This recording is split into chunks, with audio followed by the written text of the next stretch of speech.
Hello everyone. So students, this is the chapter 2 of class 7th. So curiosity book का ये class 7th का second chapter है जिसके बारे में हम पढ़ रहे हैं.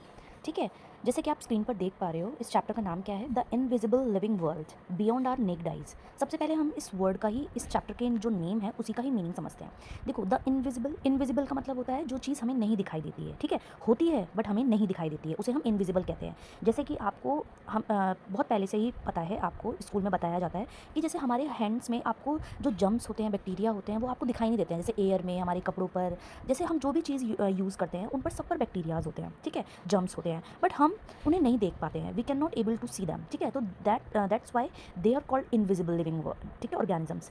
स्क्रीन पर आपको बहुत सारे ये जो माइक्रो ऑर्गेनिजम्स आपको दिखाई दे रहे होंगे, ये सारे ऐसे माइक्रो ऑर्गेनिजम्स हैं जो कि हमें दिखाई नहीं देते हैं, अपनी नेक्ड आई से नहीं दिखाई देते हैं, बट हमें दिखाई दे सकते हैं with the help of microscope. तो जैसे ये पर्सन माइक्रोस्कोप से देख रहा है ना, ऐसे ही हमें इन ऑर्गेनिजम्स को देखने के लिए माइक्रोस्कोप की ज़रूरत होती है. ठीक है, जो कि चीज़ों को हमें बड़ा करके दिखाती है, मैग्नीफाइंग करके दिखाती है, इन चीज़ों को दिखाएंगी. ठीक है, बट हम नेक्ड आई से नहीं देख सकते, अपनी बेयर आई से नहीं देख सकते. ठीक है, और इस चैप्टर का नाम क्या है? बियॉन्ड आवर नेक्ड आइज, यानी कि जो हम अपनी आंखों से नहीं देख सकते हैं, उन ऑर्गेनिजम्स के बारे में आपको इस पूरे चैप्टर में पढ़ना है. ठीक है, तो आई होप आपको ये क्लियर हो गया होगा कि इस चैप्टर का जो मीनिंग है वो आपको क्लियर है. अब हम इसी से रिलेटेड इस चैप्टर को पढ़ेंगे. ठीक है,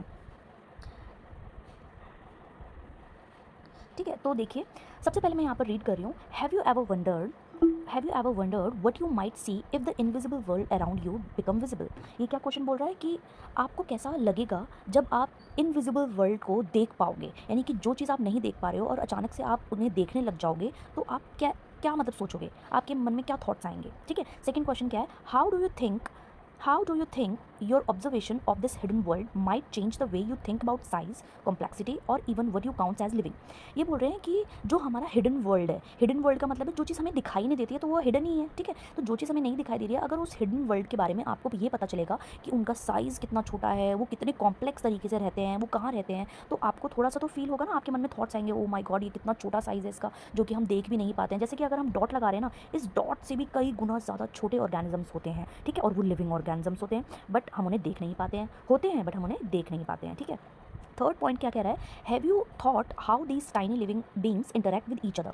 ये बोल रहे हैं कि जो छोटे छोटे टाइनी जो लिविंग ऑर्गेनिजम्स हैं, ये कैसे आपस में इंटरेक्ट करते हैं. ठीक है, ये कैसे अपनी कॉलोनीज बनाते हैं, ये कैसे एक जगह से दूसरी जगह ट्रांसफर होते हैं. तो ये 4 क्वेश्चंस हैं, ये आपके बेसिक इस चैप्टर के बारे में क्वेश्चन हैं जिनके बारे में हम पढ़ेंगे. ठीक है, अब हम यहाँ पर पढ़ना स्टार्ट करते हैं. जैसे कि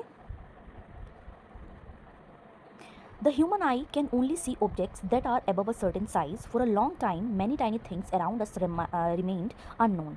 ये बोल रहे हैं कि जो हमारी ह्यूमन आई है वो सर्टेन चीज़ों को देख सकती है जिसका एक पर्टिकुलर साइज़ होता है. अगर बहुत ही छोटी चीज़ कोई दे दी जाए तो हम उसे नहीं देख सकते, हम टाइनी ऑब्जेक्ट्स को हमारी आइज़ नहीं देख सकती है. ठीक है, अब ये कुछ और पॉइंट्स बोल रहा है, वो हम रीड करते चलेंगे साथ साथ. Long ago people discovered that a curved piece of glass could make small things look bigger. The piece of glass was shaped like a lentil seed, thick in a middle and thin in the edge, hence they called it lens. ये बोल रहे हैं कि बहुत पुराने समय के जो लोग हैं उन्होंने एक ऐसी चीज़ डिस्कवर की थी जो कि कर्व्ड थी. ठीक है, कर्व्ड का मतलब क्या होता है? जैसे कर्व की जैसे ऐसी चीज़ होती है. ठीक है, कोई मुड़ी हुई चीज़, उसे हम कर्व्ड बोलते हैं. तो कोई ऐसी चीज़ थी जो कि कर्व थी, और क्या था कि वो चीज़ों को बड़ा करके दिखाती थी. जैसे होती चीज़ छोटी थी, जैसे मान लो कोई इतनी सी चीज़ है, लेकिन वो उसके अंदर, उस लेंस के अंदर इतना बड़ा दिखता था. ठीक है, तो कोई ऐसी चीज़ उन्होंने डिस्कवर करी.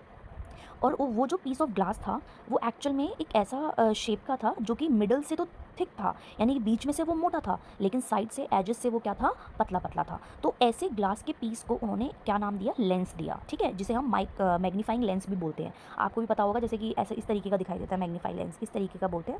इस तरीके का होता है जिसको चीज़ें हम देख, जैसे ये रहा राउंड बटन फ्लास्क है, जैसे देखो यहाँ पर है, इस तरीके का ये आपको कुछ कुछ दिखाई देता है, और लेंस इस तरीके का होता है जैसे कि मैंने आपको स्क्रीन पर बना के दिखाया. ठीक है, तो इस तरीके का मैग्नीफाइंग लेंस होता है. फिर नेक्स्ट है, over the time lenses were improved to become more powerful, each new tool from simple magnifying glass to microscopes. ये क्या बोल रहे हैं कि जैसे जैसे टाइम बीतता गया, हम यहाँ पढ़ रहे हैं, जैसे जैसे टाइम बीतता गया, लेंसेज और इम्प्रूव होते गए और पावरफुल होते गए. कुछ ऐसे मैग्नीफाइंग ग्लासेस बने जो कि माइक्रोस्कोप्स में यूज़ होने लगे, और जैसे ही मैग्नीफाइंग ग्लासेस डिस्कवर्ड हुए और वैसे ही माइक्रोस्कोप डेवलप हो गया. ठीक है, माइक्रोस्कोप का इन्वेंशन हो गया, क्योंकि माइक्रोस्कोप में लेंसेज यूज़ होते हैं जो कि चीज़ों को बड़ा करके दिखाते हैं. ठीक है, जो चीज़ हमें हमारी आइज़ नहीं दिखा सकती वो हमें माइक्रोस्कोप दिखा सकते हैं. ठीक है, the invention of this microscope opened a fascinating hidden world field with tiny creature, we will explore some of these life forms in this chapter. यानी कि जो माइक्रोस्कोप के इन्वेंशन के कारण हमें ऐसी हिडन वर्ल्ड का पता चला जो कि हमें पता ही नहीं थे, जो कि हमें दिखाई नहीं देते थे, ठीक है। You have already learned about this amazing variety of living being. आपने 6th क्लास में भी पढ़ा होगा या छोटी क्लासेस में भी ईवीएस की बुक में पढ़ा होगा कि हमारे आसपास जो लिविंग क्रिएचर है उनमें इतनी वैरायटी है कि आप पहचान ही नहीं सकते हो, आप अंदाज़ा नहीं लगा सकते हो। जैसे प्लांट्स हैं, आपने देखा होगा कि प्लांट्स कितने तरीके के हैं। हमें तो थोड़े बहुत प्लांट्स का नाम पता है, लेकिन हमारी अर्थ पर ऐसे भी इतने इतने घने इतनी वैरायटी है प्लांट्स की, इतनी वैरायटी है एनिमल्स की कि हमें भी नहीं पता है, ठीक है। फिर है there are so many beautiful plants and animals, they are all shaped, size and colors. Some living beings are tiny while others are really big. They differ not only in their structure but also in many other features.